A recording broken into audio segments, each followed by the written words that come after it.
Welcome back to Nature Documentary for Sleep.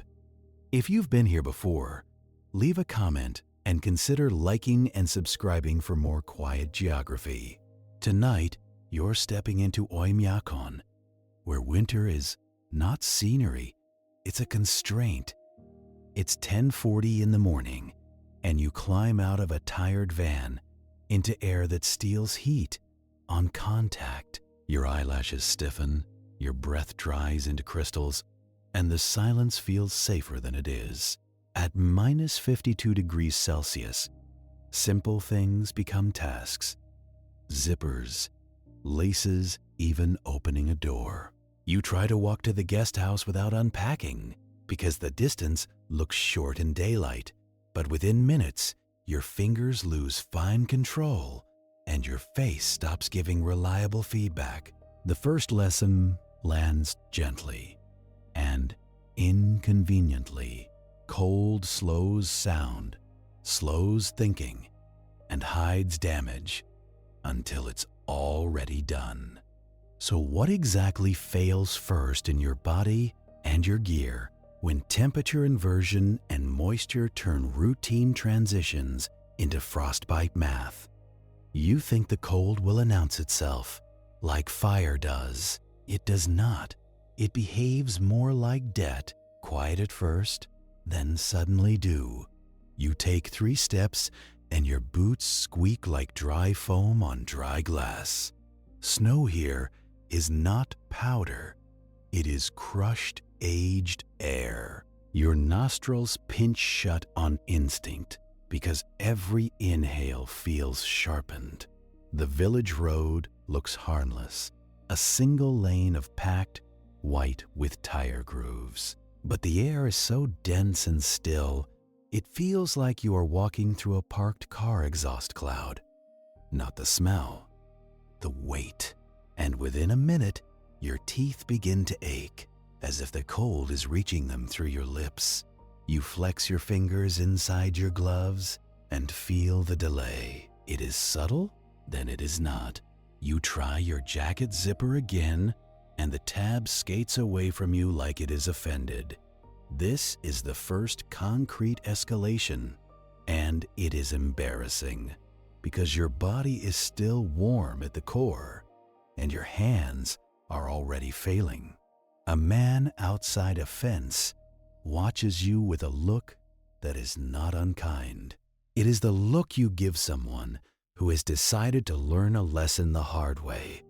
He points, not at you, but at a roadside thermometer nailed to a post. Minus 52. He says something in Russian, then in careful English, warm for this week. You laugh because you have to. Your laugh comes out thin, and the sound does not travel. That is when you notice how the village feels muted, like someone put a blanket over the world. Not peaceful, just dampened.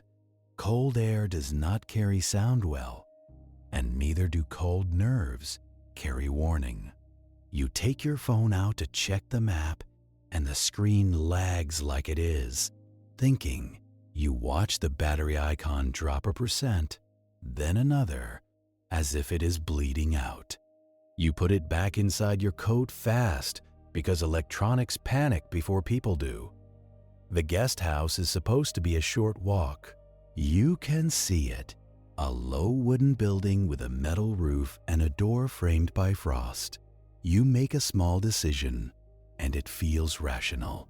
You keep walking without unpacking because stopping means fiddling, and fiddling means exposed skin. Your breath falls onto your scarf, and the fabric begins to stiffen. Moisture is turning into structure right in front of your mouth. With each inhale, your scarf gets a little less breathable, and your lungs get a little more irritated. You tell yourself you will fix it inside. But inside is still a few minutes away, and minutes are expensive here. You pass a parked car with a crust of ice on its hood, glittering in the weak daylight. The windshield is opaque with frost, like the vehicle has cataracts. Your first instinct is to think it is abandoned. Then you hear it barely, a faint, steady rumble. The engine is running, not revving, not driving, just existing. In Oymyakon, machines idle the way people breathe. You file that away because you do not yet understand how important it is. Your cheeks start to feel thick, like you have been to the dentist.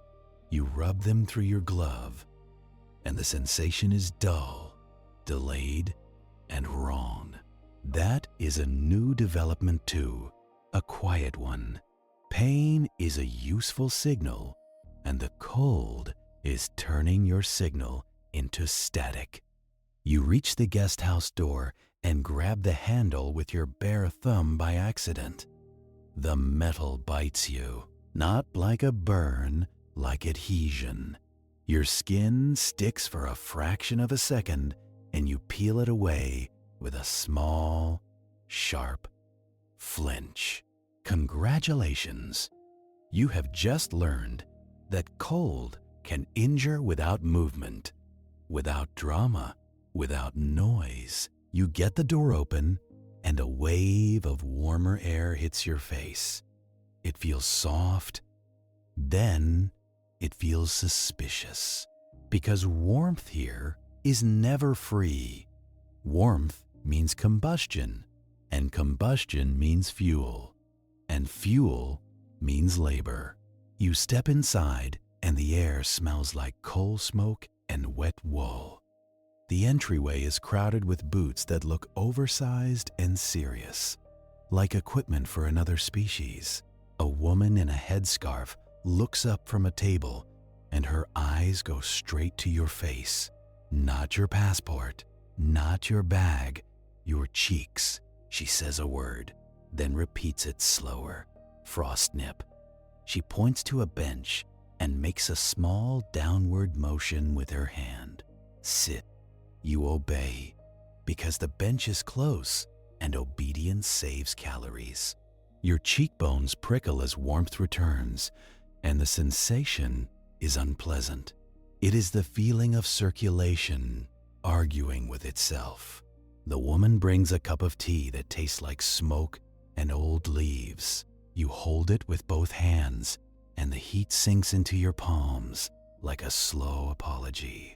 Then she gestures to your outer layers. Do not take off everything, she says, and her tone is practical, because the room will cool fast when the door opens again. You glance past her shoulder, and you finally see the stove. It sits in the corner like an animal that must be fed. A black iron box, a pipe running into the ceiling, and around it, stacks of fuel. Coal in buckets, larch logs cut short, kindling arranged like rationed medicine. The stove is not a feature of the house. It is the house. Everything else is arranged around it, like planets around a sun. A man comes in, stomping snow from his boots. The door opens for 3 seconds, and the room exhales heat. You feel it leave immediately through your skin. He carries a bucket of coal like it is groceries. He nods at you, then nods at the stove, as if introducing you. You understand the hierarchy. Outside, winter is the landlord. Inside, fire is the negotiator. Someone asks if you are hungry. You say yes, because hunger is also a signal, and you should listen to signals while you still have them. They set bread and slices of frozen fish on the table. The fish is so cold it is stiff, and it snaps slightly when bitten.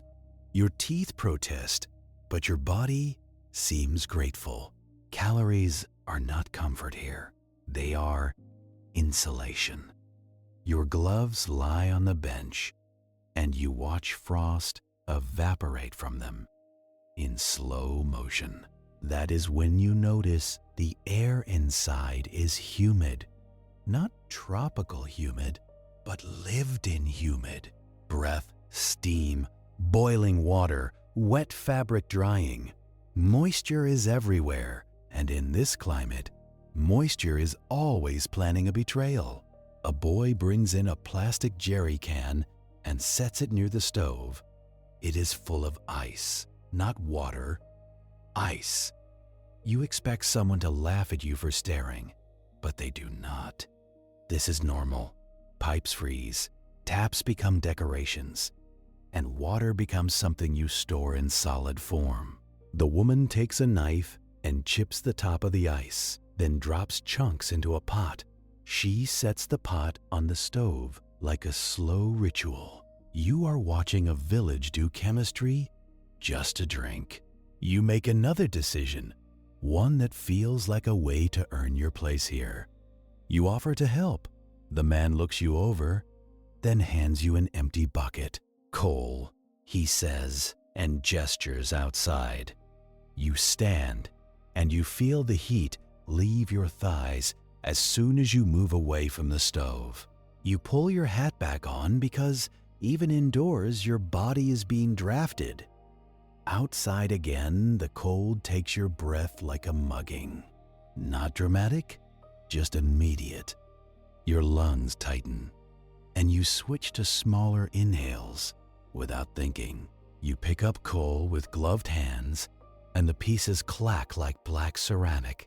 You fill the bucket, carry it in, and your shoulders begin to sweat under your coat. It feels like progress. It is not.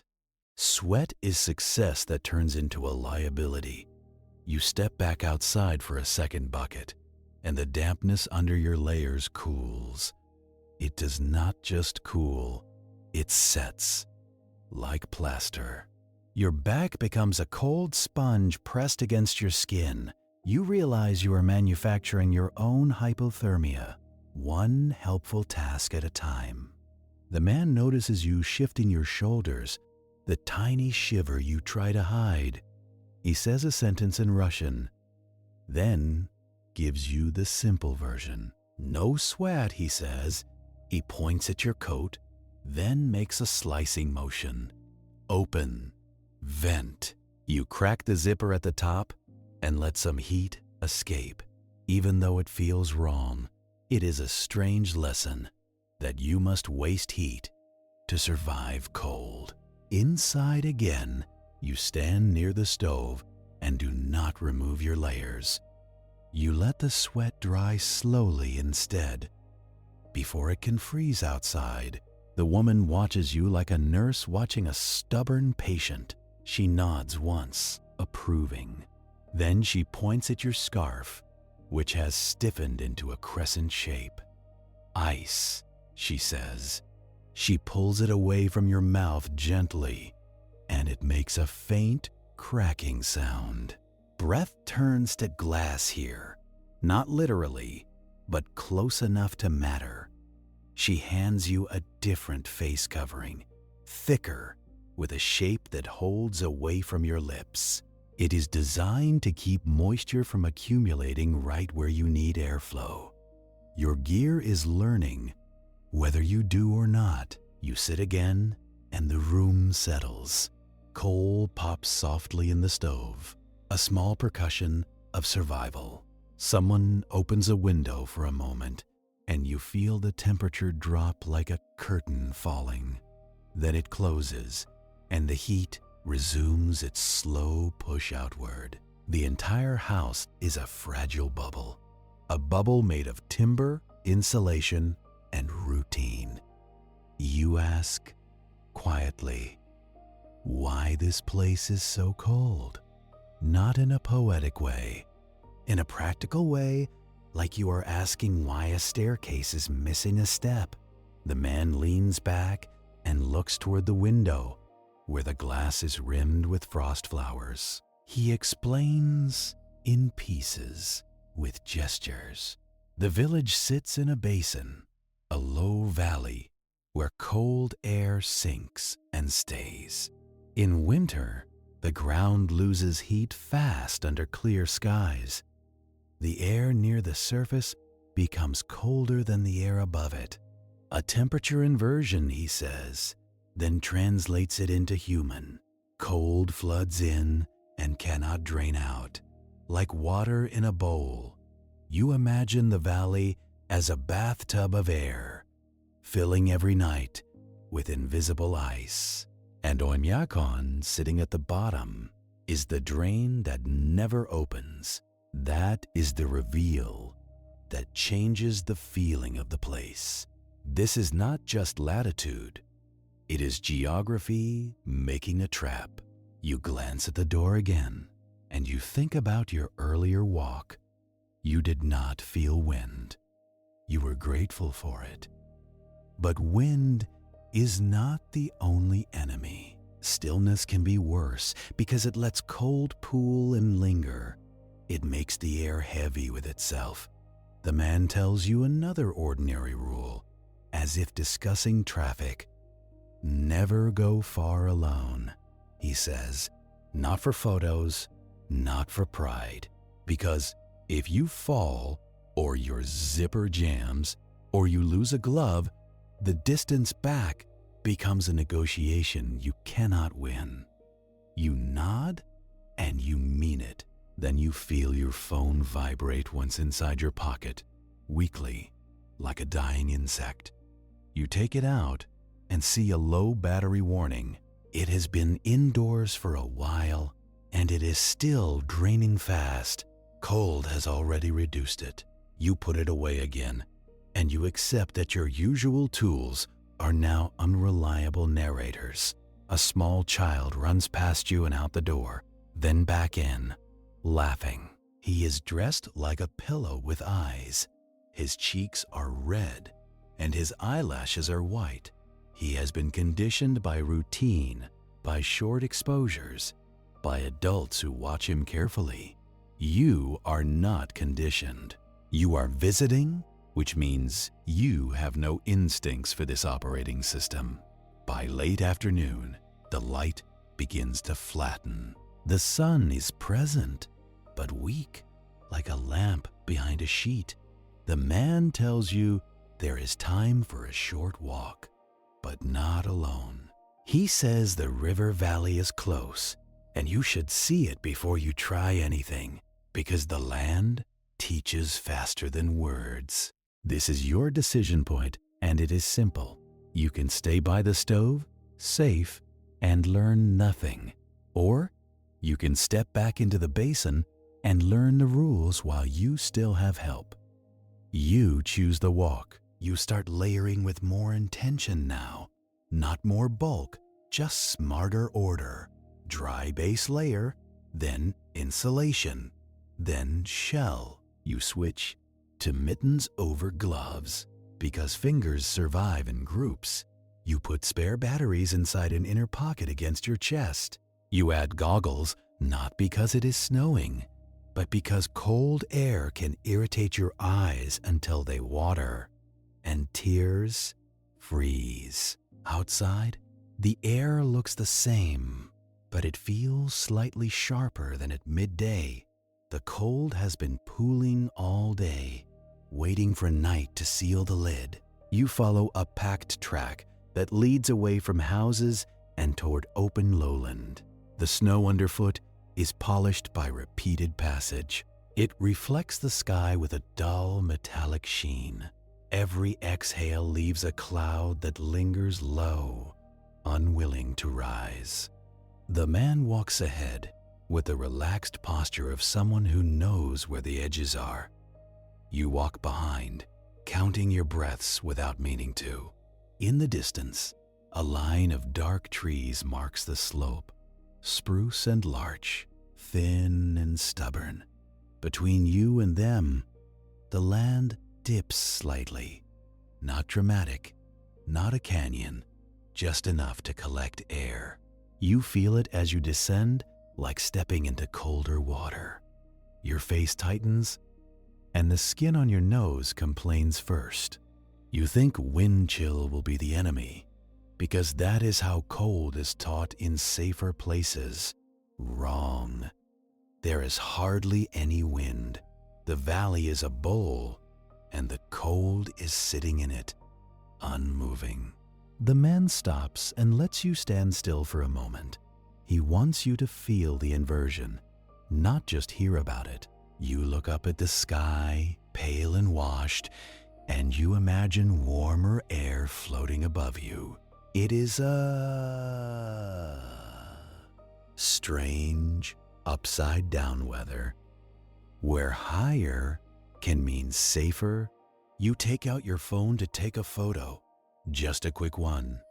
The screen lights, hesitates, and then goes black. It dies in your hand, like it has been offended by the temperature. You laugh again, but it is smaller this time. Your camera battery follows a minute later, blinking low, then refusing. Technology is a fair weather friend, and you have stopped being fair weather. The man shrugs, as if to say, now you will actually look. So you look. Without the screen between you and the landscape, the valley becomes aggressively real. The snow is not white up close. It is a mix of crushed crystal and gray grit. Every footstep makes a dry squeal, like you are walking on styrofoam that hates you. Your breath falls out of you and hangs low, unwilling to rise. It makes a little fog bank around your chest, a private weather system. You watch it drift sideways with almost no wind, just a lazy slide along the ground. That is your first clue that the air down here is heavy with cold. Cold air is denser, and it behaves like it has weight. In a basin like this, it collects the way spilled milk finds the lowest corner. The man points down the slope, toward a darker line that looks like a seam in the snow. The Indigirka lowlands are out there, he says, and the river is under ice. You expect a river to announce itself, with sound, with movement. Wrong. In this cold, water does not perform for you. It locks itself away and leaves you a flat, pale corridor. You keep walking, and the temperature feels like it drops in steps. Not a gust, not a breeze, just layers of colder and colder stillness. You realize you are descending into a pool that refills every night. The trees on either side look closer than they are because the air is so clear. There is no haze, no softening, nothing to make distance feel kind. The world is sharp-edged, like it has been over-sharpened in an editing program. You blink and your eyelashes try to stick together. A thin crust of ice forms where your breath touches hair. It is delicate, but persistent, like the cold is building scaffolding on your face. You inhale through the face covering, and the air feels abrasive. Not painful exactly, more like breathing through a dry sponge. The inside of your nose tingles, then starts to feel raw. That is the cold drying you out with every breath. It pulls moisture out of your airways the way a desert pulls it from skin. You would never call this place a desert because everything is snow. But functionally, it is one. It is an Arctic desert that just happens to store its dryness as ice. The man stops near a small dip where the track crosses a shallow hollow. He steps down into it, then looks back at you like a teacher waiting. You follow, and the cold tightens around you immediately. It is subtle, but your face knows. Your cheekbones go stiff, and your lungs get more cautious. This is the inversion made physical. You are walking through a temperature gradient you cannot see. It is like wading into deeper water, except the water is air that steals heat. He tells you to stand still for 10 seconds. You do, and you feel your gloves cooling from the outside in. The warmth you brought from the house starts bleeding away. You can almost sense your body recalculating priorities. Hands, feet, face, not essential. Reduce flow. Core, organs, essential. Protect. Your fingers feel thicker inside the gloves, less articulate. It is the beginning of clumsiness, and clumsiness is how accidents start. You flex your hands, and the movement is slower than your intention. Congratulations, you have discovered the first trick of extreme cold. It slows you down before you notice. The man asks if you have lip balm. You pat your pockets and find nothing. He clicks his tongue, not annoyed, just resigned. He hands you a small tin that smells faintly of wax and medicine. You smear it on your lips, and the grease feels wrong at first. Then you understand why it matters. Dry, cracked lips are not just uncomfortable, they are a leak. Tiny injuries become big problems when healing is slow and exposure is constant. He gestures at your face covering again and points to the ice building on it. You pull it away slightly, and it crackles. The fabric has started to stiffen where your breath hits it. If you keep breathing into the same spot, it will turn into a frozen filter. Air will struggle through, and you will start sucking harder. That makes you tired, and tired makes you stupid. So you shift it just a little to change the breath pattern. You feel ridiculous doing tiny adjustments like this. Then you remember that survival here is a series of tiny adjustments. A black dot moves in the distance across the snow corridor. For a second, you think it is a dog. Then it resolves into a person on a snowmobile, bundled and faceless. The machine makes almost no sound until it is closer. Cold air muffles. When it passes, the exhaust hangs low and spreads flat. It does not rise. It just smears into the basin. The man watches it go and says something that lands heavier than it should. If you get stuck out here, he says, you do not sit. You do not lie down. You move, but you do not sweat. You keep the engine running, or you become the engine. You look back toward the village, and it feels farther now. Not because it moved, but because your confidence shrank. Distance in safe places is measured in minutes. Distance here is measured in mistakes. You walk for another stretch, and the track bends slightly. The trees thicken on the edges, dark larch trunks and sparse needles. Their branches hold small clumps of snow like white bruises.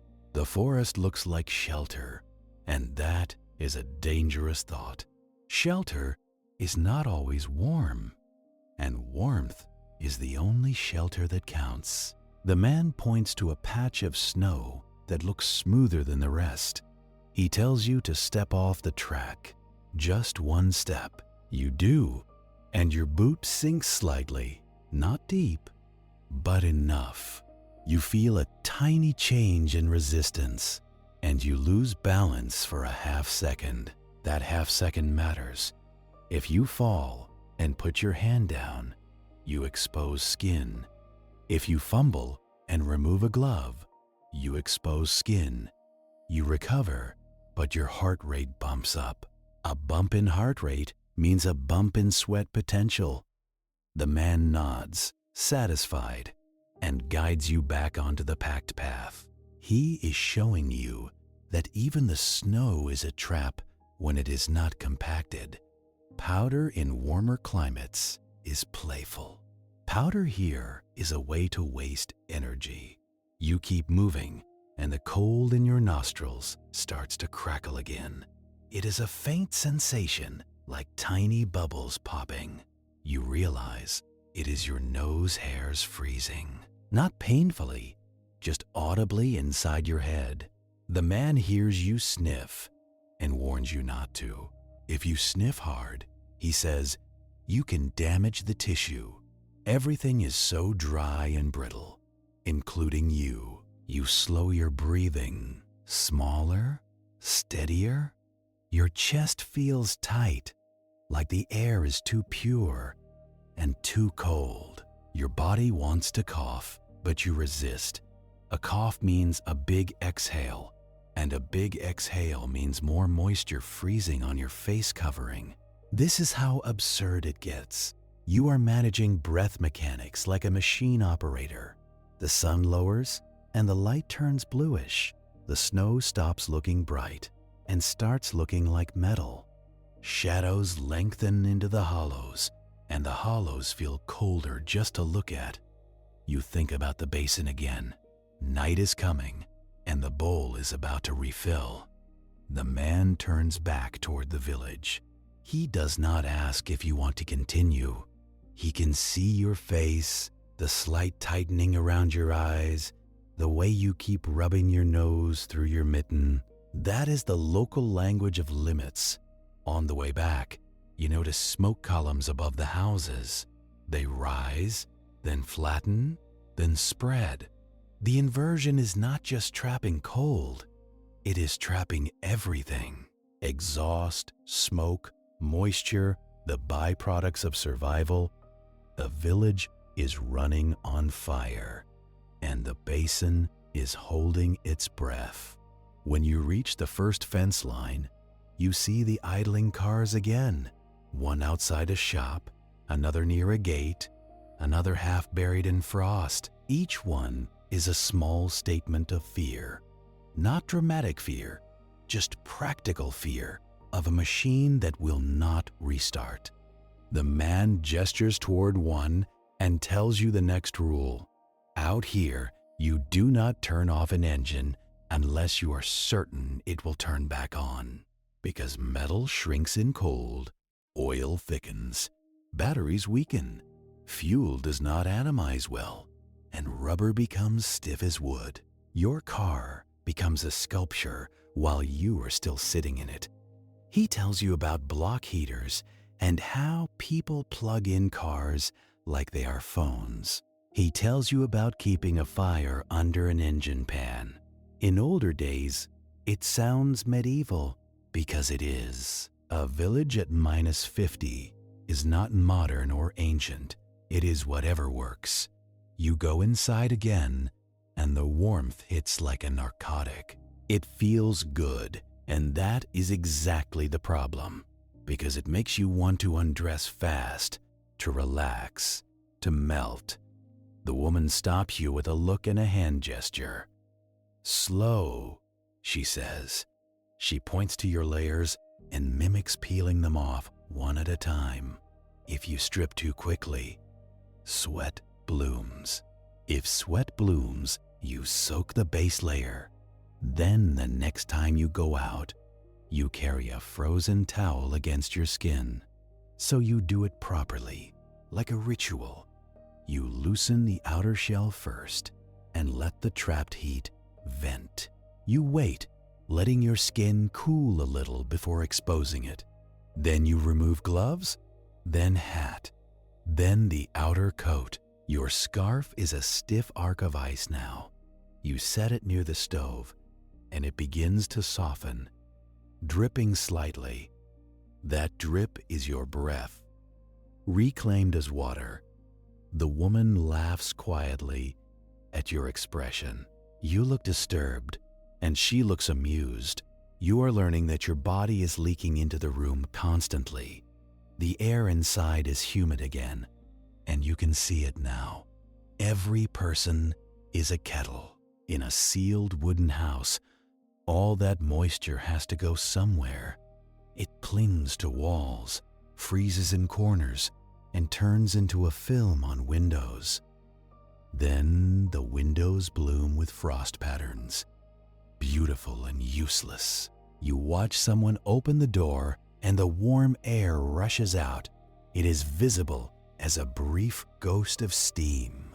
Then it is replaced with a blade of cold that slides across the floor. The room temperature drops instantly near your ankles. You feel it through the boards because cold does not just come from air. It comes from surfaces. It sinks into wood, into nails, into the floor, and waits. The stove pops and settles, and someone feeds it. Coal goes in like black bread. You sit near it and feel your face prickling again. As circulation returns, it is not comfortable. It is recovery pain. The woman looks at your cheeks and nods. "Not bad," she says. Then she says the thing that should have been obvious. Do not heat frostbitten skin fast. Do not rub it. Do not press it against the stove like a desperate animal. Slow thaw, she says, and uses her hands to demonstrate. Warm water, body heat, patience. Because fast heat damages tissue that is already fragile. You came here thinking cold is the problem. Now you learn that warming up can be a problem too. Your body is a material under stress. Change the temperature too quickly, and it cracks. Dinner appears without ceremony. Soup, bread, something fatty that tastes like survival. You eat because you are told to, not because hunger is loud. Cold blunts signals, including appetite. That is one of its quieter tricks. You drink tea, and it feels like pouring warmth into a tank. You are starting to understand the village rhythm. Eat on schedule, sleep when you can. Keep the stove fed. Avoid sweat, avoid moisture, avoid pride. After dinner, you feel the temptation. You want to go back outside, not because you need to, but because you want to prove something. The man notices your restlessness and raises an eyebrow. He says a word that you do not know, then translates with a smirk. Tourist bravery. He is not cruel about it. He has just seen it before. You tell yourself you will do a short solo walk. Just down the road, headlamp on, then back.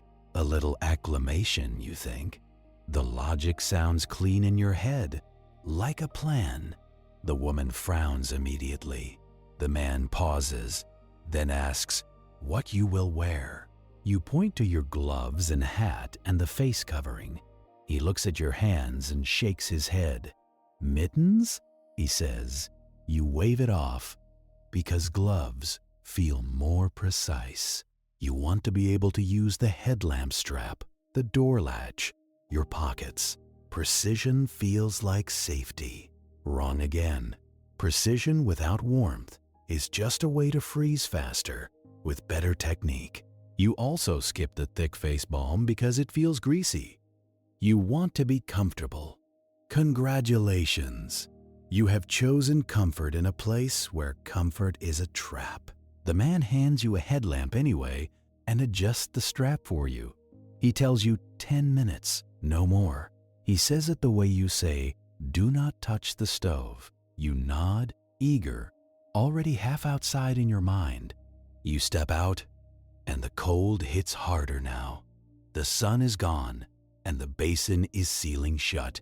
The air feels denser, and your breath drops straight down. The village lights are warm squares behind frosted windows. Everything else is blue shadow and white ground. Your headlamp beam cuts a narrow tunnel, and the snow sparkles like ground glass. You walk along the same road you arrived on. The silence is deeper at night. It is not peaceful, it is deadened. Even your own footsteps feel muted, as if the cold is absorbing sound. You keep your hands in your gloves, fingers separated, and you feel the difference immediately. The cold threads between each finger, like water finding cracks. With mittens, fingers share heat. With gloves, each finger is an individual hostage. You tell yourself you will turn around soon. Just a little farther, you think, because the road is straight and familiar.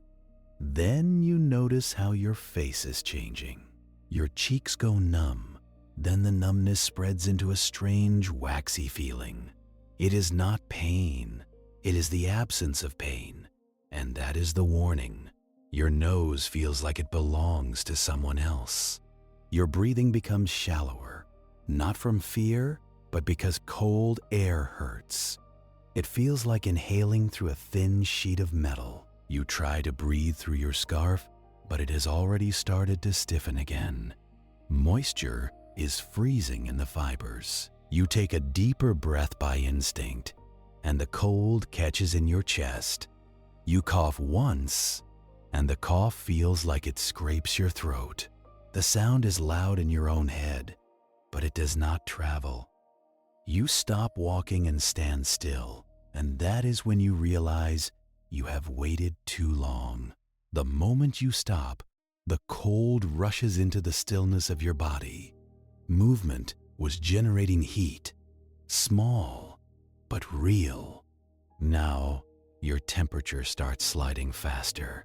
You look back toward the guest house, and the distance looks different at night. The lights feel farther away, like they belong to another village. You try to flex your fingers and realize your gloves are not enough anymore.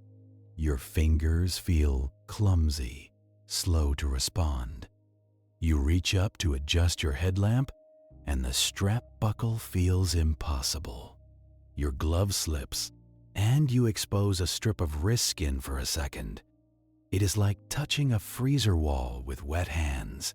You hiss and cover it again immediately.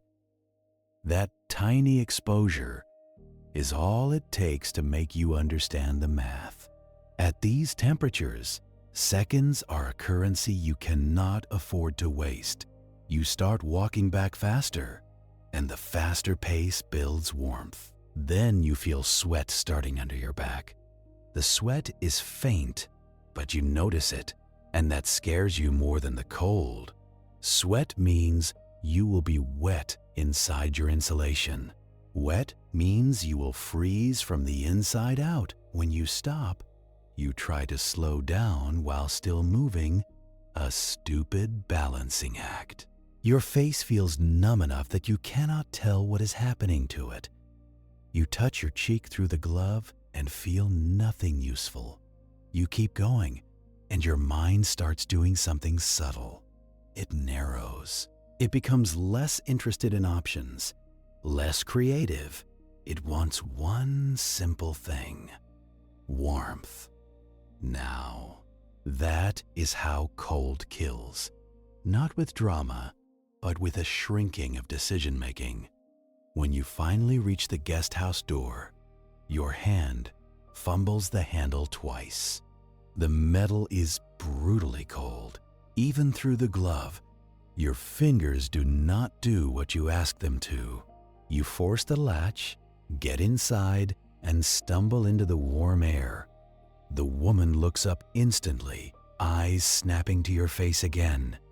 She says the word you heard earlier, but this time it has weight. Prelude, not injury. Warning, not event. She takes you by the sleeve and sits you down near the stove, but not too close.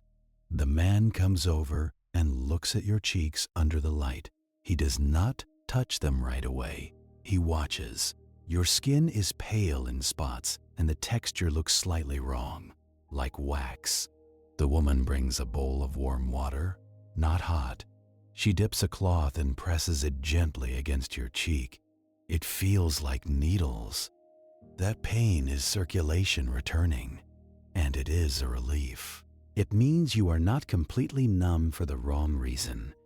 You flinch, and she holds the cloth there anyway. "Do not rub," she says again, more firmly. The man watches your breathing and tells you to breathe slower, through your nose if you can. You try, and the inside of your nose burns.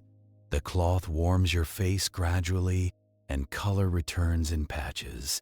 You sit there, humiliated and grateful. You wanted a lesson. You got one cheaply. The man says it casually, as if naming a mild inconvenience. "This is frostnip," he says. Not frostbite yet. Yet is doing a lot of work in that sentence. He tells you that exposed skin can freeze in minutes at -55. He says it the way you say water boils at 100. Not as a scare tactic, as a fact. Then he points to your gloves and makes a face. Next time, mittens. You look down at your hands and you realize your gear choice was not a preference, it was a vote. You voted for convenience. The cold counted the ballot. The woman takes your gloves and holds them near the stove, not on it, near it. She pinches the fingertips and they feel stiff, like they are made of dried leaves. She says something you understand without translation. Leather cracks, fabric splits, plastic snaps. Your equipment does not just get cold, it changes personality. The man brings you a pair of oversized mittens, the kind that make you look like you are wearing sleeping bags on your hands.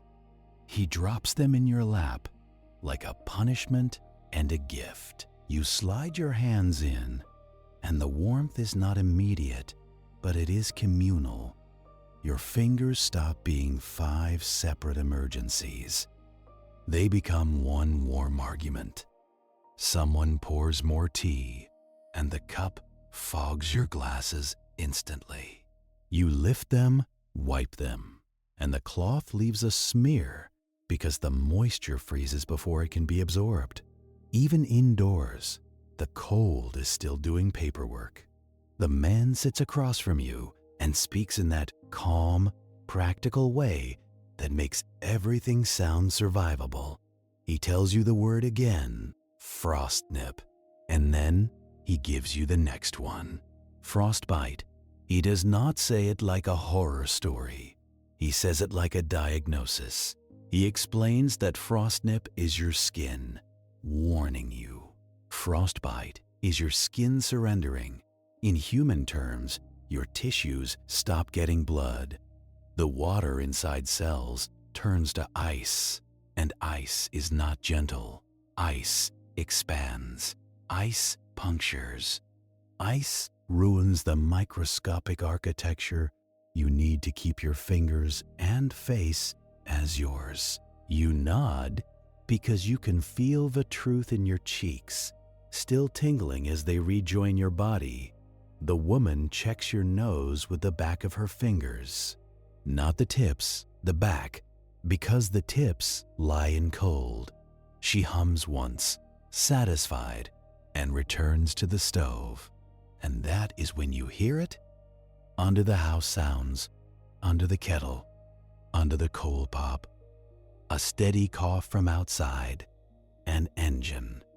It is not one engine.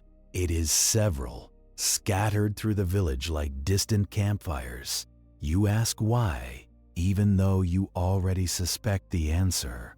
The man lifts one shoulder. If you turn it off, he says, you might not turn it on again.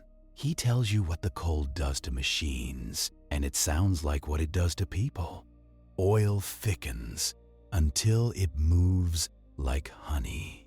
Batteries slow down, chemical reactions becoming lazy and uncooperative, metal contracts, tolerances tighten, and parts that were designed to move politely begin to fight. Fuel does not vaporize properly, which means your engine coughs and refuses like a stubborn animal. You are not just warming the car for comfort. You are keeping it alive, and the village has learned over generations that mobility is not luxury here. Mobility is the difference between a story and a statistic. You sit back And you realize your earlier 10-minute walk was not just risky because of frostbite. It was risky because you assumed you could simply walk back, as if walking is always an option, as if your legs are a guarantee. The man watches your face, reading your recalculation. He tells you about distance again, but this time he says it more bluntly. At -55, he says, you do not get tired, you get slow. You do not get lost, you get delayed. And delay is how the cold collects payment. You want to argue with your own pride, but you are too warm and too tired for a good fight. The stove keeps breathing. Coal in, heat out. A small, steady miracle that is also a constant job. You think about sleeping, and your body flinches at the idea, because sleep means letting go of control, and control is the only currency you have left. The woman spreads blankets on a narrow bed. Not fluffy blankets, working blankets, thick and slightly scratchy, built for function. She tells you to keep a hat near your head. She tells you to keep water near the stove, not near the bed. And she tells you one more rule, softly, almost kindly. Do not breathe into your sleeping bag too much. She says, your breath is moisture. Moisture freezes, and a frozen sleeping bag is a sad joke. You nod like you understand completely. Then you lie down and realize understanding is not the same as remembering. Your cheeks pulse with that prickly thaw pain. Your fingers ache as circulation returns. It is a slow, annoying reassurance that you are still intact. Outside, engines idle. Inside, the stove ticks and pops. And somewhere between those two sounds, you fall asleep. Not deeply, just enough to reset your fear into something duller. At some point in the night, you wake for no reason you can name. Your eyes open, and the room looks the same, but your skin knows something is different. The air feels sharper, the silence feels wider. You sit up, and you hear it. The stove is quieter. Not dead, but tired. The usual lively crackle has become a faint, intermittent sigh. You look toward it, and the orange glow behind the iron door is weaker. Your brain tries to interpret that as nothing. You are warm enough. You are inside. Surely someone will handle it. Wrong. You smell it next. A thin, sour note in the air. Not smoke exactly. More like the idea of smoke that cannot decide where to go. The chimney is not pulling well. Draft is compromised. That is the fancy term. The human term is simple. The stove is choking. You swing your legs out of bed, and your feet hit the floorboards. The cold in the floor climbs into your ankles immediately, like water filling a boot. You put on your boots indoors, clumsy and half asleep. Congratulations! You have reached the point where the house is no longer reliably warmer than the outside. You step closer to the stove, and the woman is already there. Hair wrapped, face tired, moving fast with the calm of someone who has done this before. The man is awake too, pulling on a coat. A teenage boy appears from the corner room, eyes wide, already wearing mittens. No one says good morning. It is the wrong time for greetings. The woman opens the stove door, and the coal inside looks wrong. Not glowing evenly.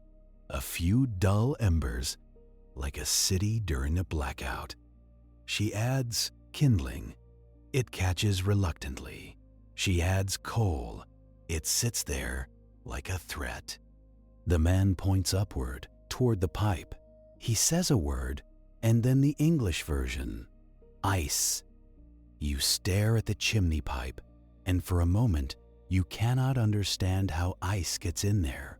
Then you remember the humidity, breath, steam, boiling pots, wet clothes drying. Warm air rises, hits cold surfaces, condenses, freezes. The house makes its own weather, and the chimney is where that weather hardens into a plug. The man grabs a tool, a metal rod, and you instinctively reach to help. He stops you with a glance and a short sentence. No bare skin. Metal at this temperature is a trap with teeth. You put your hands back in your mittens, obedient now. You follow him to the door, and when it opens, the cold steps in like it owns the place. It does. You all move outside into darkness that is not black, but deep blue, because snow reflects what little light exists. The chimney pipe rises above the roof, rimmed with frost. The man climbs a small ladder, boots biting into the wood, breath falling from his face in a low cloud. He taps the pipe with the rod. The sound is dull, not hollow. That is the problem. He pushes, and the rod meets resistance. Ice inside, narrowing the throat. The stove cannot breathe. You stand below, shining the headlamp upward, watching his mittened hands work. Your mittens are thick, but you still feel cold, seeping in, patient and steady. You realize you are sweating slightly from the effort of simply being awake and moving. You do not want to, but your body does not care what you want. The man pauses and looks down. Too fast, he says. Slow. He is not talking about the work. He is talking about your metabolism, your breathing, your heat production in this place. Even fixing a chimney is an exercise in not becoming damp. He scrapes again, and a small shower of ice crystals falls from the pipe opening. They glitter in the headlamp beam like powdered glass. A few seconds later, you hear it, faint but unmistakable. A soft whoosh, draft returning. The stove inside begins to pull air again, like lungs reopening. You go back in quickly, and the room feels warmer just because it is not outside. That is how low your standards get. The woman feeds the fire carefully, not dumping fuel, but layering it, coaxing it. Too much coal at once can smother a weak fire. Too little wastes time. Time is what you do not have. You take a breath, and you realize the air inside has cooled enough that your inhale feels like it has edges. Not -50, but cold enough to matter. Cold enough for water to begin making decisions. You look at the jerry can by the stove. A thin skin of ice has formed across the top, glossy and silent. The pot on the stove has a rim of ice where steam condensed and froze. This is the consequence arriving quietly. Indoor temperature drops, and suddenly, everything that was merely inconvenient becomes urgent. The man hands you a task with 2 words: wood. You grab kindling pieces, and you realize your mittens make you slow. This is the other side of safety. Warmth costs dexterity. You work around it, using your palms, using friction, using patience. The boy holds pieces steady for you. Buddy system, even for firewood.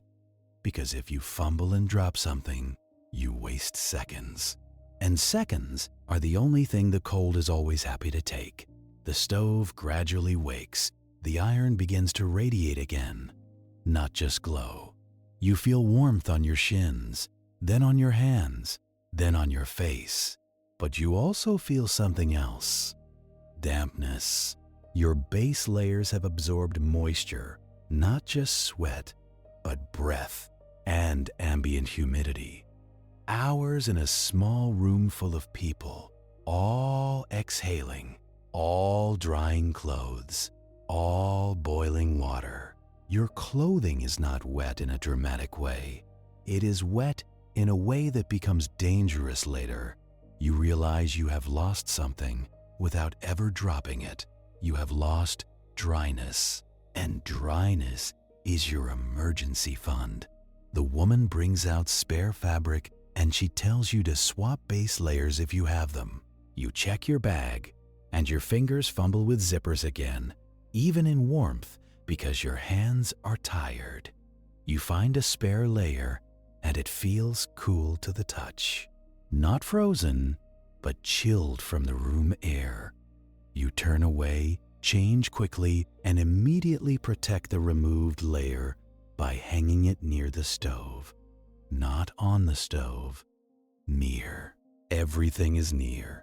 The man watches you manage the transition and he nods once. He does not praise. He just accepts you are learning. By the time the first hint of dawn arrives, the house has stabilized. Not comfortable, stable. The stove is burning steadily and the chimney is breathing again. But the night has taken something from you anyway. It has taken time, sleep, and margin. You sit with tea again, hands wrapped around the cup. Your eyes feel gritty. Your throat feels scraped. The cold has been drying you from the inside with every breath you took outside earlier.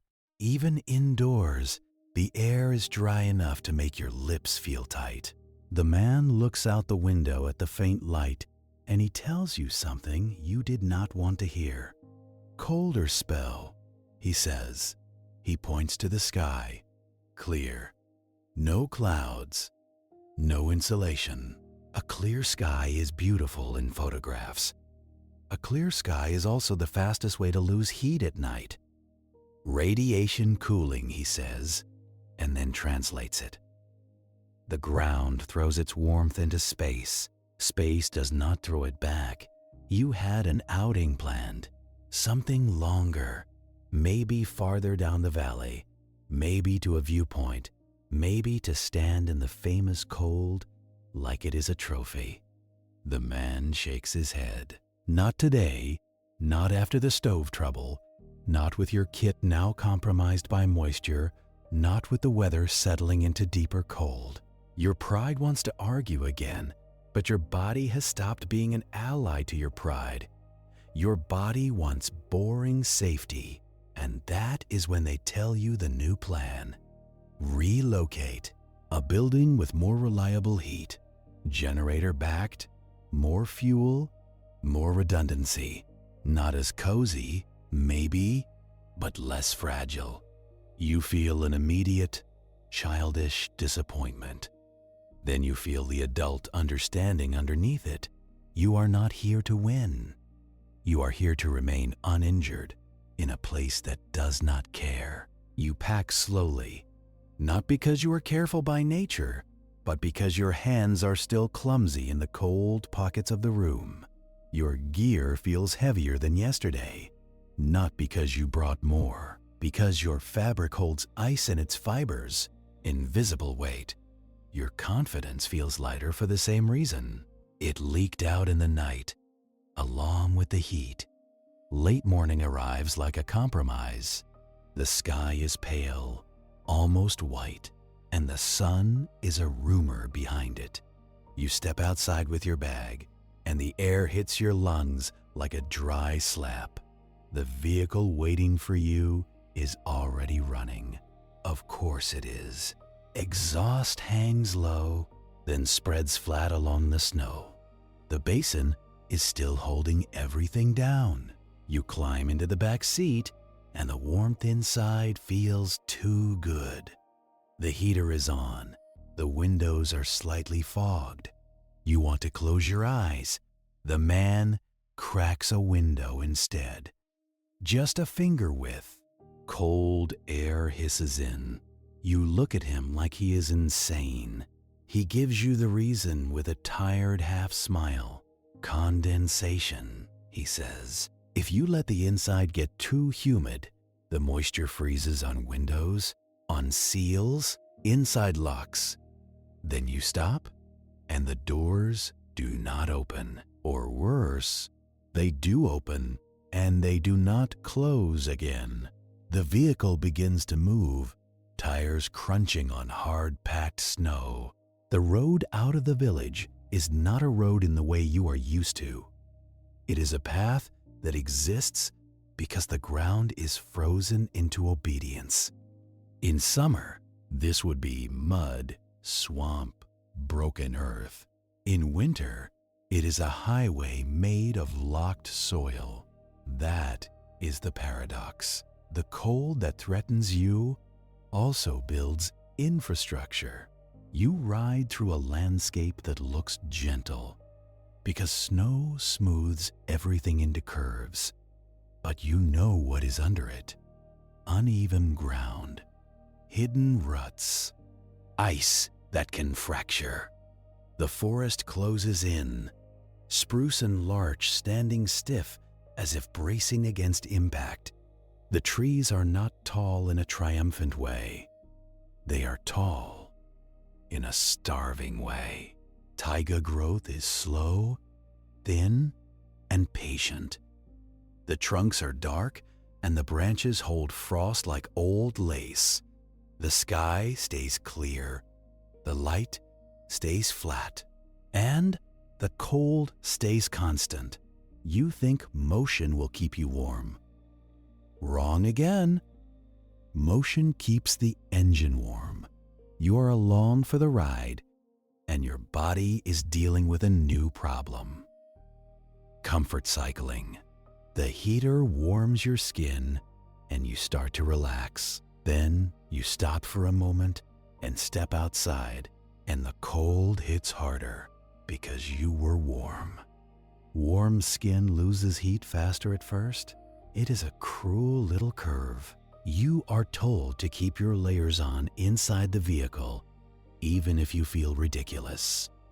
Because the moment you take them off, your sweat evaporates. Then you step out. Then the sweat freezes. You sit there, feeling the heater on your knees, and you force yourself to sip water from a bottle that has been kept warm. You do not feel thirsty. That is another trick. Cold blunts thirst, even as you lose moisture through breath constantly. Dehydration sneaks in because you are not sweating openly. You are just exhaling your water into the air, where it becomes frost. You watch the landscape through the window. The road follows the shape of the basin, tracing low ground where the cold pools deepest. It is like driving along the bottom of a bowl. You realize something uncomfortable. You are not leaving the cold. You are driving deeper into its geography to reach safety. Because safety is not about temperature here. Safety is about reliable heat. And reliable heat is about fuel, generators, redundancy, and people who know what they are doing. You pass small signs, half buried in snow. You pass fence lines that look like sketches. You pass a frozen stream that has bulged upward in places, ice pressure forcing it into strange humps. The cold does not just freeze water. It moves it. Ice expands, cracks, refreezes, and slowly rearranges the shape of the world. After some time, the vehicle slows. You pull over near a bend where the road narrows between trees. The man points ahead. Something small, a minor issue, he says. You cannot see it at first. Then you notice a loose strap near the rear, flapping gently.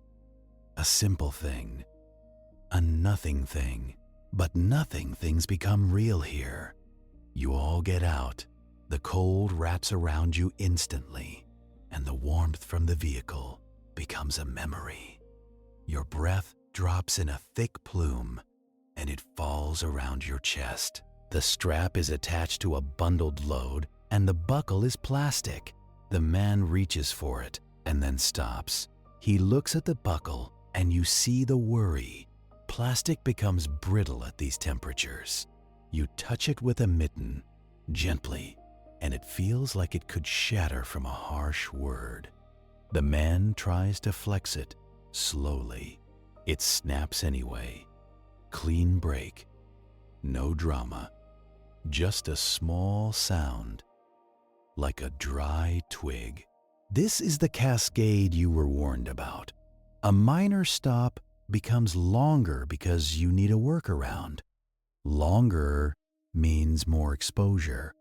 More exposure means more heat loss. The man pulls out a spare strap, but the metal clip on it is so cold it bites through his glove when he holds it too long. He swears softly, then switches hands, then blows into his glove to warm his fingers. You watch, and you realize even experts get hurt in small ways. The cold punishes everyone. It just punishes the careless. Faster. You try to help by holding the load steady. Your arms start to ache. Not from weight, from tension. You are clenching against shivering. Your face covering is already stiffening. You adjust it, remembering the ritual. Shift the breath pattern. Keep airflow. Do not let it become a frozen filter. The man finishes the fix with a knot instead of a buckle. Old technology. Rope does not care about temperature as much as plastic does. He pats the load once, then gestures you back inside quickly. You climb in, and the heater feels like a drug again. But the man does not let you bask. He points at the window, at the fog forming from your breath. He cracks the window again. You understand now without resentment. Moisture management is not comfort. It is survival. As the vehicle continues, you feel something changing inside you. Not dramatic. A subtle softening. The cold outside is constant, but your perception of it is shifting. It feels less painful, less sharp, and for a moment, you feel proud. Then you remember the warning.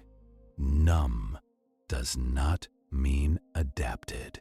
Numb can mean your nerves are quitting. Your body stops screaming because screaming costs energy. You test your fingers, moving them inside the mittens. They respond, but slower. Your thoughts feel slightly syrupy. You catch yourself staring out the window without registering what you see. Time feels strange. Your jaw works a little slower, like it is chewing through cold syrup. Your eyes keep sliding toward the same tree line. Then, forgetting why it mattered, you blink, and the blink takes effort, like your eyelids are weighted. This is the body's betrayal, not as a collapse, but as a dimmer switch. You want to call it calm, because calm sounds heroic. Wrong. It is the cold, stealing the loudness from your nervous system. Your brain is a warm organ with a big electricity bill. When heat becomes scarce, it starts cutting non-essential services. First, it cancels comfort. Then, it cancels fine motor control. Then, it cancels good judgment, quietly, without paperwork. The driver says something you do not catch. You realize you have been hearing the engine and nothing else, not because nothing else exists, but because your attention has narrowed to a tunnel. Tunnel vision is not just a panic thing. It can be a hypothermia thing too. The mind saving energy by focusing on one task. The task is simple. Stay warm, stay inside. Stop thinking. You look down at your mittens and try a basic test. thumb to index finger, then thumb to middle finger like a child learning to count. It works, but it is delayed. Your hands feel like they are operating through a lagging video call. The man beside you notices, and he does not tease you. He just reaches into his coat and pulls out a chocolate bar. It is rigid, almost brittle, and he snaps off a piece like breaking tile. He hands it to you without ceremony. "Eat," he says. You take it, and your teeth complain at the cold sweetness, but the sugar hits your bloodstream like a small bribe. A few minutes later, your thoughts sharpen just enough to realize how foggy they were. That is the scary part. You do not notice yourself getting stupid in real time. You only notice the brief moments when you get slightly less stupid. Outside the window, the forest tightens. Spruce and larch stand close together, needles sparse, branches rigid with frost. The snow has drifted into soft mounds that look like blankets over buried furniture. You think you are seeing a peaceful winter scene. Wrong again. This is a landscape engineered to remove heat. The trees block wind, yes, but they also trap cold air between trunks.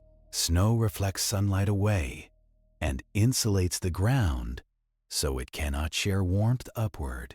And above it all, the sky stays clear, which means the Earth keeps radiating heat into space. Radiation cooling sounds like a science fair poster. In human, it means the planet is bleeding warmth into the dark. Your driver slows as the road bends, and the tires crunch over something harder than snow. The sound changes, more brittle, like glass under rubber, a patch of wind-scoured ice, polished in blue. He steers gently, no sudden moves, because friction out here is a rumor. A slide at -50 is not just embarrassing. It is exposure time you did not plan to spend. You pass a low dip where the road drops slightly. The air outside looks the same, but you feel it through the window somehow. Colder down there, heavier, pooled. Your ears pop faintly as if the pressure changes. It does not much. It is just your body noticing the density shift. Cold air is denser, and in a basin it behaves like liquid. The geography does not need to chase you. It only needs to be shaped like a bowl. The man beside you points ahead, toward a thin line of smoke in the distance. Not a village exactly, a cluster of structures, low and practical, half swallowed by snowbanks. The kind of place that exists for a reason, not for beauty. You feel a small wave of relief, and you do not trust it. Relief makes you sloppy. Sloppy makes you wet. Wet makes you cold in a way that insulation cannot fix. The vehicle rolls into the yard, and you see the building's clue before you feel its warmth. A generator shut off to one side, its exhaust piping out a steady plume that flattens under the inversion. A thick extension cable runs like a black vein to the main structure. This is not coziness. This is infrastructure. A man steps out onto the porch, face mostly hidden, only eyes visible. He raises a hand and then looks past you to the vehicle. He is counting heads. He is not being paranoid. He is being correct. You climb out, and the cold punches through the brief warmth you stole from the heater. Your lungs seize for a second, then settle into shallow breathing. You shoulder your bag, and you feel the stiff weight of damp fabric inside. Your gear is heavier now, not with water you can pour out, but with moisture locked into fibers. That moisture is going to freeze later, and it will not ask permission. You walk toward the door, and the snow underfoot is hard-packed, squeaking. The sound is sharp, then swallowed immediately by the air. Your cheeks feel strangely fine, and that makes you uneasy. Pain would be useful. Pain is a signal. No signal means the system might already be failing. Inside, the building is warmer than outside, in the way a cave is warmer than a blizzard, not hot. Just above the threshold, where your body stops hemorrhaging heat, a radiator clicks somewhere. A small fan hums. The generator noise is a low, constant stomach growl through the walls. This place is powered, not by comfort, but by contingency. They tell you to stand near the entry and wait, not because they are rude, because they know what you are about to do. You are about to rip off layers like you just survived something, and if you do that, your sweat will bloom. If sweat blooms, your base layer becomes a wet towel. So you do the slow ritual again. Unzip first, vent heat, let your skin cool slightly, then loosen the hat, then remove outer coat, then mittens. Your breath fogs even in here, and the fog condenses on your scarf. The scarf is still stiff in places, like a bad filter. You peel it away from your mouth and hang it near a heat source. Not on it, always near.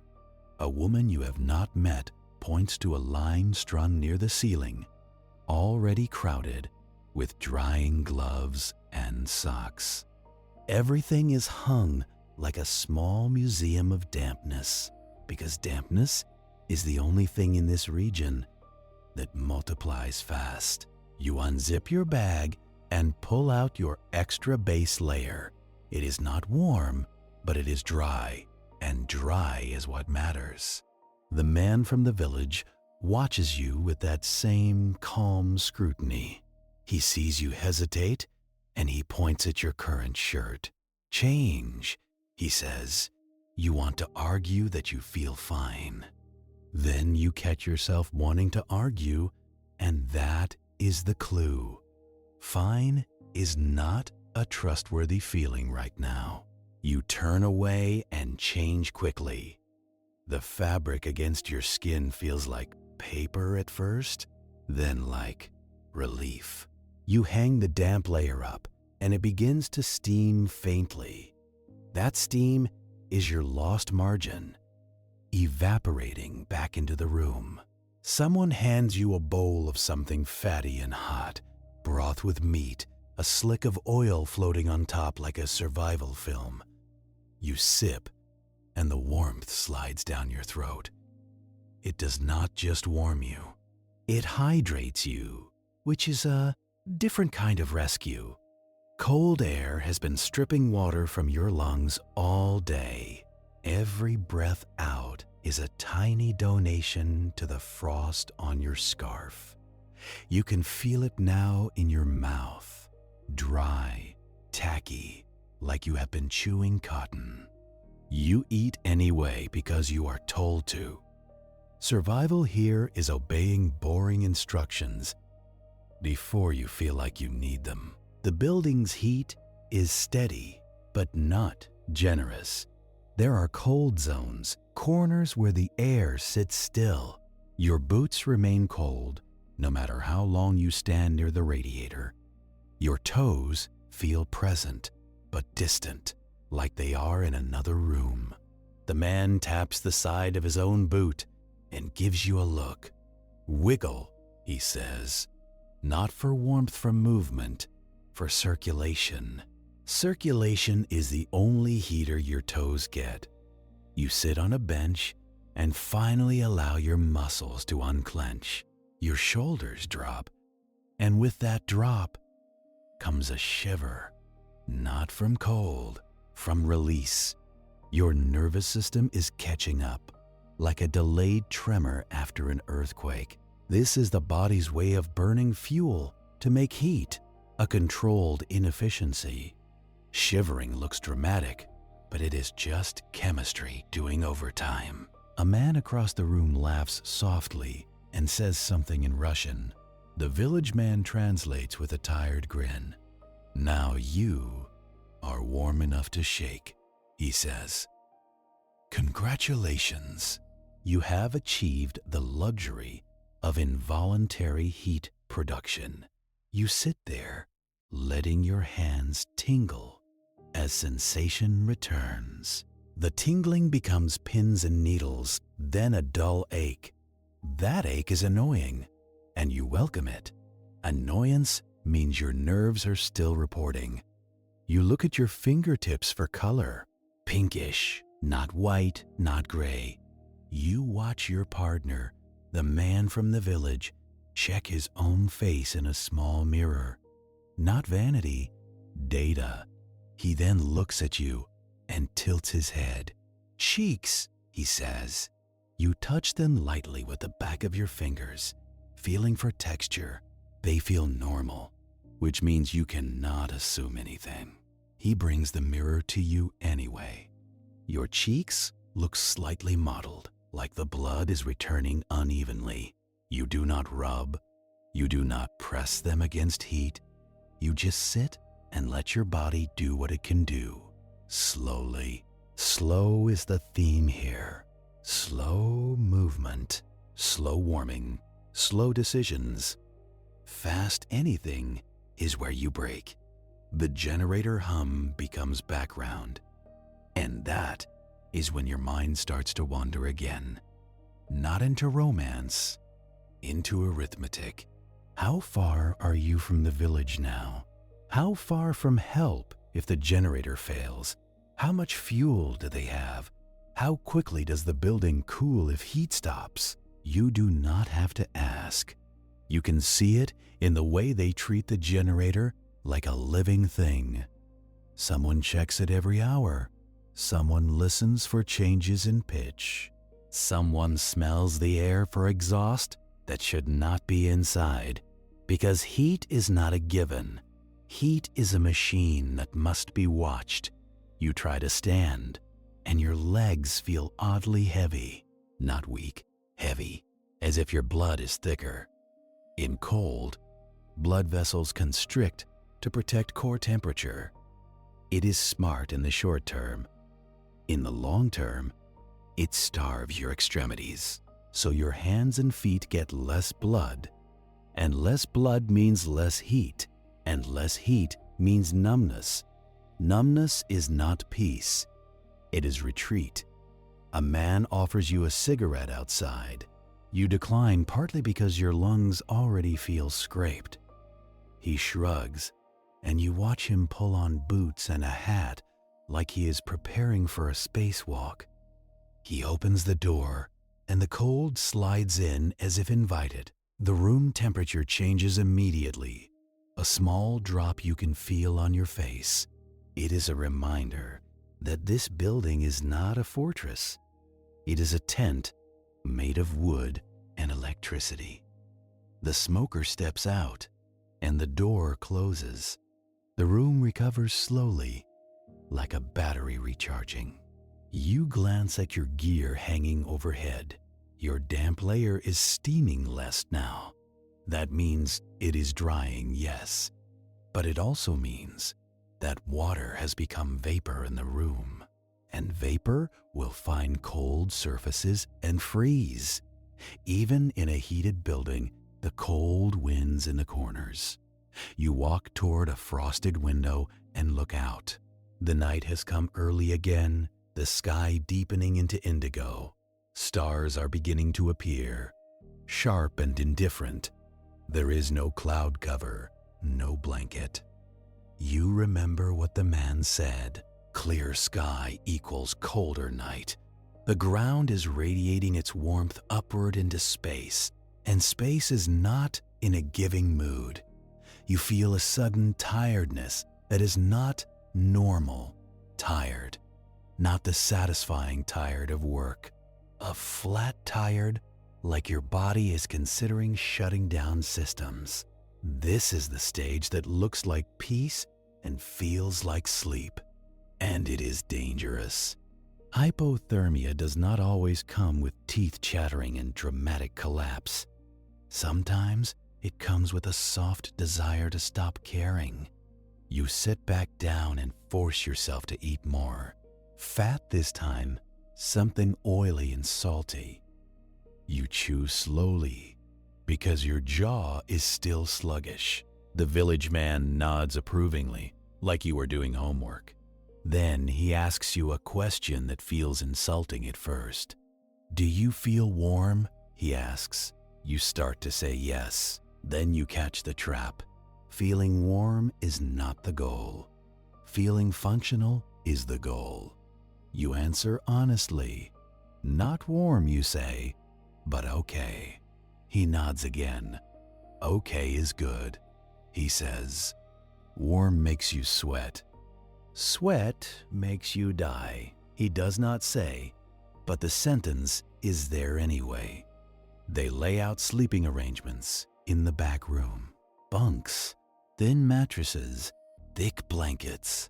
You choose a bed away from the door, not because you are picky, but because you have learned to respect drafts. A draft is not a breeze. A draft is a constant leak of heat. You crawl under the blanket, fully dressed, in a dry base layer. You keep your hat nearby. You keep your mittens within reach. It feels ridiculous to sleep like you might need to evacuate. Then you remember the stove choking. Then you remember how quickly indoor comfort became indoor cold. You close your eyes, and the generator hum becomes a metronome. Your thoughts drift, but the drift is thin and slippery. Sleep is shallow here because your body does not trust the environment.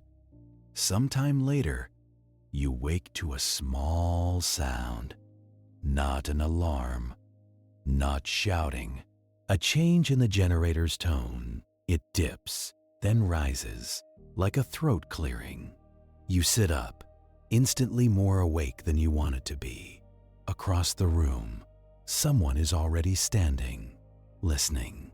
He walks out, checks, comes back. "Fine," he says. "Fuel line, cold," he adds, as if explaining a cough. You lie back down, heart still a little fast. This is life here. Constant low-level vigilance. Not fear, not adrenaline. Just routine attention. Because routine attention is cheaper than emergency. When you finally sleep again, it is not restful. It is more like your brain, powering down between tasks. In the morning, light arrives as a faint blue whitening. Not warmth, just visibility. You sit up and realize your mouth is painfully dry. Your tongue feels like sandpaper. You have been losing water all night, breathing in dry air and exhaling moisture that froze somewhere you cannot see. You drink from a bottle that someone warmed near the radiator. The water tastes slightly metallic, not from the bottle, from your own mouth. You stand, and the room tilts a little. Not a dizzy spin, a gentle sway. Your blood pressure is recalibrating. Your body is still trying to decide whether your limbs deserve full service again. You eat breakfast, even though you do not feel hungry. Bread, fat, tea, the same themes, calories, hydration, consistency. The village man tells you the plan has changed again. Not big changes, just the kind that keep you alive. You will travel back toward the village area later, not farther out.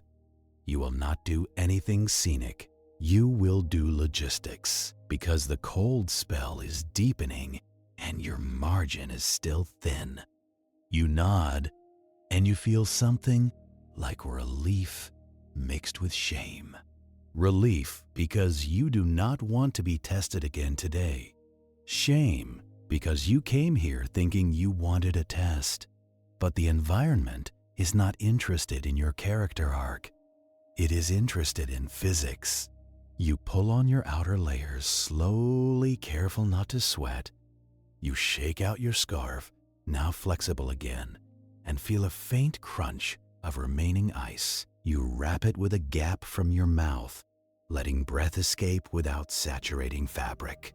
You adjust goggles and feel the strap bite into your hat. You keep spare batteries against your chest. You have stopped trusting pockets. Outside, the vehicle is running already. Of course it is. The exhaust spreads low across the snow like a ground fog. The air is still, heavy, pooled. You can almost see the inversion in the way smoke refuses to rise. You climb into the warmed cabin and feel that dangerous comfort again. The driver cracks the window immediately. You do not complain this time. Your breath condenses anyway, a pale haze that clings to glass. You watch it and think about moisture like it is an enemy with many disguises. Moisture is sweat, breath, melted snow, boiling water. It is also the thing your body is made of, which means your enemy is also your structure. They drive for a while, and you notice the road is subtly uphill. Not dramatic, but enough. The forest thins slightly, and the air outside looks less heavy. You are climbing out of the coldest pool, inch by inch. It does not make you warm. It just makes you slightly less punished. Then the vehicle slows, and you hear a sound you do not like, a change in tire noise, then a soft thump. The driver pulls over. He does not slam the brakes. Everything is gentle. You stop, and the silence outside presses against the windows. The village man looks back at you. "Stay inside," he says. You nod immediately. This is what learning looks like. Obeying before you understand. But you also watch as they get out anyway, because someone has to. You sit in the warm cabin, window cracked, and listen for voices. You barely hear them. Cold air does not carry their speech well, and the engine noise eats what remains. You look at the windshield corners where frost is building in delicate feathers. Even with the heater, even with the cracked window, moisture finds the coldest surface. It always does. Outside, you see them crouch near the front tire. One points at the wheel well. Another taps something with a gloved hand. A small piece of ice has built up, jammed somewhere. You cannot tell what it is, but you can tell it is being treated like a serious problem. Because in this temperature, small problems do not stay small. The driver reaches up and kills the cabin fan just for a second to listen. You hear the engine idle, steady, stubborn, alive.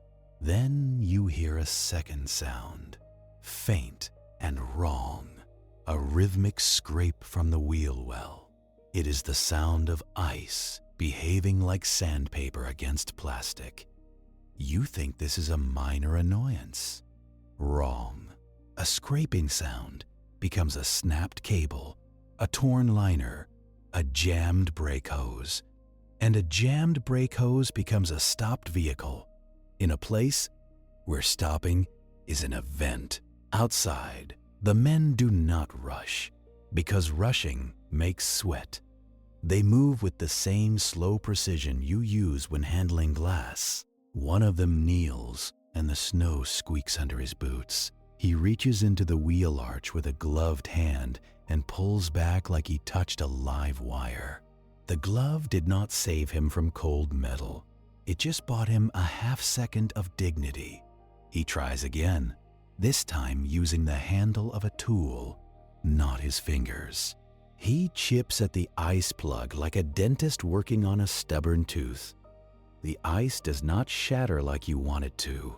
It comes off in hard, clear slabs, more like broken plastic than frozen water.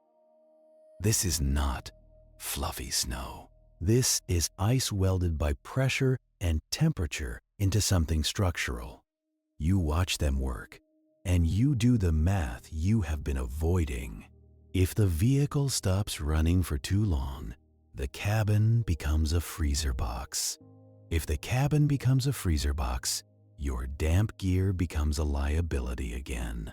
If your damp gear becomes a liability, your body starts losing negotiations. The village man opens your door a crack and leans in. He does not ask if you are comfortable. He asks if you are sweating. You check your back and chest, and you hate that you have to check. Not much, you say, and he nods like that is data. He tells you to loosen your scarf inside the cabin. You do it, even though it feels backward. Warm air against your face is tempting, and temptation is dangerous here. Outside, the driver changes tactics. He does not keep chipping. He takes a small metal bottle from his pocket, unscrews it, and tips a careful stream onto the ice. It looks like nothing happens. Then the ice surface dulls slightly, turning cloudy. Alcohol, the village man mutters, not proudly, just practically. Not to drink, he adds, because he knows where your mind went. To unstick. The alcohol seeps into tiny gaps, lowering the freezing point just enough. It makes the bond between ice and plastic slightly less loyal. A minute later, the driver pries again, and the slab breaks free with a dry crack. He holds it up for a second like a trophy, then tosses it aside. It skitters across the snow and disappears into white. The scraping sound stops. That is the relief moment. It lasts about 3 seconds because the driver immediately points at your tires and then at the road ahead. He is saying, without words, that if it happened once, it can happen again. Ice builds where heat and snow meet. Wheel wells collect slush. Slush freezes. Frozen slush becomes a wedge, and the wedge does not care if your schedule is tight. They all climb back in quickly. The doors slam with a dull thud. Seals stiff and reluctant. The driver does not fully close yours at first.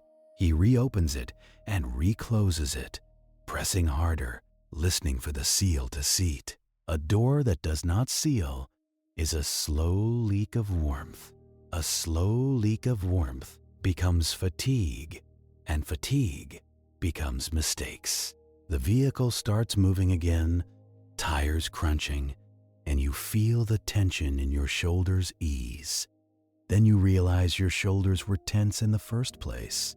That is the body's betrayal, arriving quietly. Your nerves did not scream.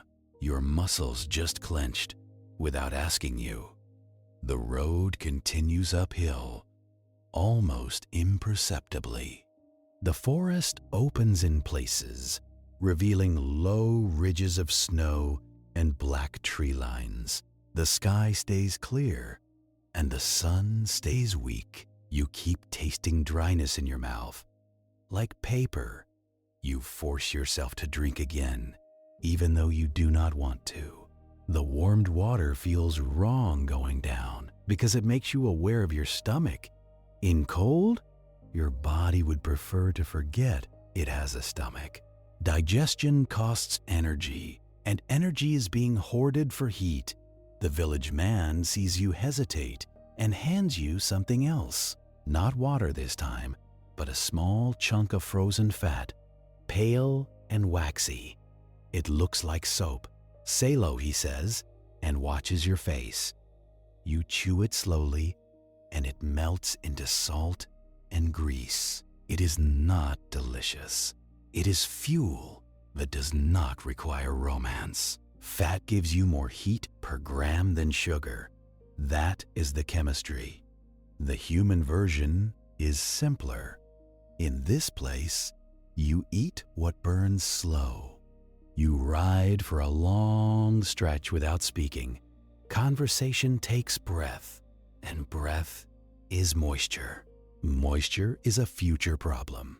Freezing on scarves, on eyelashes, on the inside of your lungs. So you sit and listen to the engine and the faint whine of tires. The road bends and the land drops away to one side. You catch a glimpse of the basin again, a broad, pale hollow, smooth like poured milk. From up here it looks harmless. It looks like a quiet valley holding snow. But you know what it is really holding. Cold air, heavier than the air above it, pooled like an invisible lake. You think you are leaving the danger behind because you can see more sky. Wrong. The danger follows you in subtler ways now. It is in your gear, still damp in places. It is in your lungs, dried out and irritated. It is in your thoughts, slower to start, slower to switch tracks. The village man asks you to recite a few simple things. Your full name, your home city, the day of the week. You do it, and you feel insulted again. Then you remember why he is asking. Hypothermia is not always shivering. And blue lips, sometimes it is a soft confusion you do not notice. Sometimes it is you answering confidently and incorrectly. You get the day right, but you pause too long. That pause is the point. He nods once and hands you another piece of chocolate. Eat, he repeats, as if the word is a spell. The driver slows as a cluster of buildings appears ahead, lower and darker than the ones before. Not a village, more like a roadside outpost. A few sheds, a fuel tank, a squat building with a chimney. The chimney smoke rises a little, then flattens, the inversion still holding the atmosphere down. They pull into the yard, and the tires crunch into hard-packed snow. This stop is not scenic. It is fuel, check. Warm hands, check. Look at tires and undercarriage, check. You do not want to get out. That is the most honest feeling you have had all day. The village man looks at you and waits. This is your decision point. Small but important. You can stay inside and preserve comfort, or you can step out and stay engaged. Because disengagement is how cold gets you, you choose to get out. The door opens and the cold hits with that familiar violence, dry and immediate. Your lungs tighten and you take smaller breaths. You walk carefully because falling is not allowed. The yard is a patchwork of compacted snow and glazed ice where vehicles have leaked heat. Men move around you, checking hoses and looking under bumpers. You stand near the building door, not blocking it, just close enough to escape quickly. A man at the outpost nods at you and says something in Russian. The village man translates. Warmer today, he says, and you feel the insanity of the word warmer. Warmer here is still cold enough to make your eyelashes clump. They go inside briefly, and you follow. The interior smells like diesel, boiled tea, and wet wool. A small stove burns in the corner, and the heat is local, not generous. You hover near it without touching anything. The walls are lined with tools, ropes, spare parts. Everything in this room exists because something has failed before. A man pours tea into thick glasses, the kind that can survive being dropped. He pushes one into your hands. You drink and the heat feels like it goes straight into your chest. The village man asks the outpost man about the road, and the outpost man answers with a shrug and a grim smile. "Good," he says, which means passable, not safe. Then the outpost man looks at your face, the way locals always do first. He points at your nose and says a word you recognize now, even without translation. White. You touch your nose with the back of your fingers and feel very little. The village man pulls a small mirror from his pocket again and holds it up. Your nose tip is pale, not dramatic, just slightly drained. Frost nip is back, quietly, like a bill you forgot to pay. You realize the pattern. It is not one big failure. It is a series of small exposures that accumulate. A minute outside here, 30 seconds there. Each time you lose a tiny amount of sensation, a tiny amount of margin.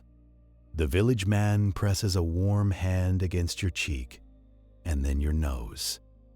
Not hot, just warm skin. You stand still and let your face borrow heat slowly. It stings as feeling returns, and you accept the sting as good news. The outpost man watches and smirks. He says something, and the village man translates with a tired laugh. Oymyakon kisses you, he says. Not romantic, more like a dog bite. You wait until your nose color returns, then you step back outside with them. They finish fueling the driver's movements. Careful, because spilled fuel on gloves becomes a chemical hazard and a fire hazard. You think fire is impossible in this cold. Wrong again. Diesel and gasoline do not care about your assumptions. They care about spark and vapor and oxygen. And oxygen is everywhere, even when it feels like the air is made of glass. Back in the vehicle, the heater feels too strong at first. Your skin tingles, and you fight the urge to bask, because basking leads to sweating, and sweating leads to dampness. You crack your collar slightly and let heat escape. The village man nods, approving, like you just tied your shoes correctly. You drive again, and the road grows more familiar. Fences reappear. Tree lines align in ways you recognize. You are angling back toward the basin, toward the village area, not because you want to, but because your body has spent too much of its budget. You are operating on reduced reserves now. You can feel it in your hands, which ache more and respond slower. You can feel it in your throat, which burns with each deeper inhale. Your cough is dry and unproductive, the cough of irritated airways. Cold air strips moisture from your bronchial passages. That dryness makes tiny cracks, and tiny cracks make inflammation. Inflammation makes you breathe shallower, and shallow breathing makes you tired. It is all connected, a chain of small physics. The driver points ahead as the land dips again. He is warning you without speaking. Here comes the cold pool. The vehicle descends, and you feel it in your ears and your nose. The air outside looks the same, but it feels heavier, like the world thickens. Smoke from distant chimneys lies flatter here. Exhaust from passing vehicles hugs the ground like a low fog. This is the inversion made visible by pollution, the basin revealing its shape through trapped breath. You are back in the geography that started all of this. The driver does not stop in the village this time. He skirts it, heading toward the guest house area, toward familiar heat. But familiar does not mean reliable. You remember the stove, choking at 2:30 in the morning. You remember ice in the chimney draft compromised, warmth fading. You realize you are no longer scared of the cold itself. You are scared of transitions, hot to cold, dry to damp, moving to still, still to moving. Every transition is a chance to make a mistake, and mistakes are expensive. They drop you near the building and keep the engine running. Of course they do. You step out and your boots hit hard snow. You walk with your shoulders slightly hunched, conserving heat instinctively. Inside, the warmth is there, and you smell coal again. The stove is burning. Steady for now. You hang gear near heat, never on heat. You drink tea again, because tea is the village's way of saying you are still here. Then the fatigue hits you hard, a flat wave. Not sleepiness exactly, more like your body wants to stop paying attention. This is the moment the cold waits for. The moment you think you have earned rest. The village man sits across from you and begins the boring checklist again. Hands, he says, and holds out his own. You show your fingers, and he looks at color and movement. Feet, he says, and you flex your toes inside boots. Face, he says, and you touch nose, cheeks, ears. Everything is there, everything is present, but everything feels slightly delayed. He asks you again for basic facts, and you answer faster this time. You force clarity because clarity is not automatic right now. He nods, and finally, he lets you rest. But rest here is not collapsing. Rest is controlled recovery. You change into dry layers immediately. You hang damp layers high. Where warm air rises, you keep boots near the stove, but not close enough to melt or deform. You do not put them outside to freeze solid, because a frozen boot is a trap, your foot sweating inside it, and then freezing. You sit near the stove and watch your gear steam faintly. The steam looks gentle, almost comforting, but you know what it represents. Water leaving your clothes and entering the room.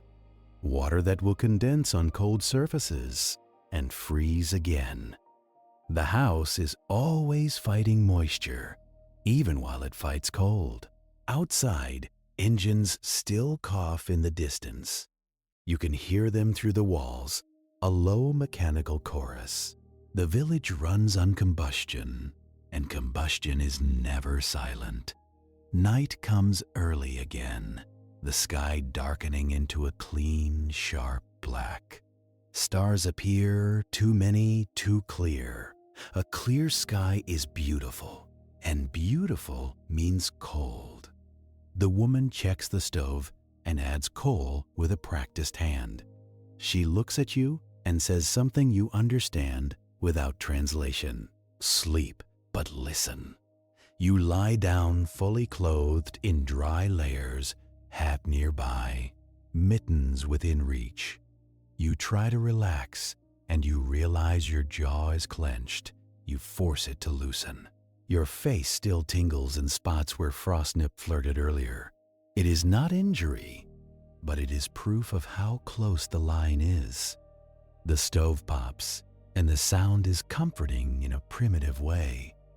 Fire means time. Time means recovery, but recovery is slow, and the cold outside is endless.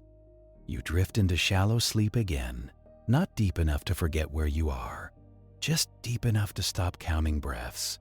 In the night, you wake once, not from noise, but from a feeling. Your nose is cold, colder than it should be. You sit up and touch it, and the skin feels dry and numb. Not dangerously, not yet, but enough to remind you that even indoors your face is exposed to drafts and cold pockets. You pull the blanket up higher and turn slightly away from the wall. That small adjustment is the difference between sleeping and slowly losing skin. You close your eyes again, and the generator hum in the distance blends with the stove's breathing. Morning arrives as a dim blue light, the same as always. No warmth, just permission to see. Your mouth is dry again, and your throat burns.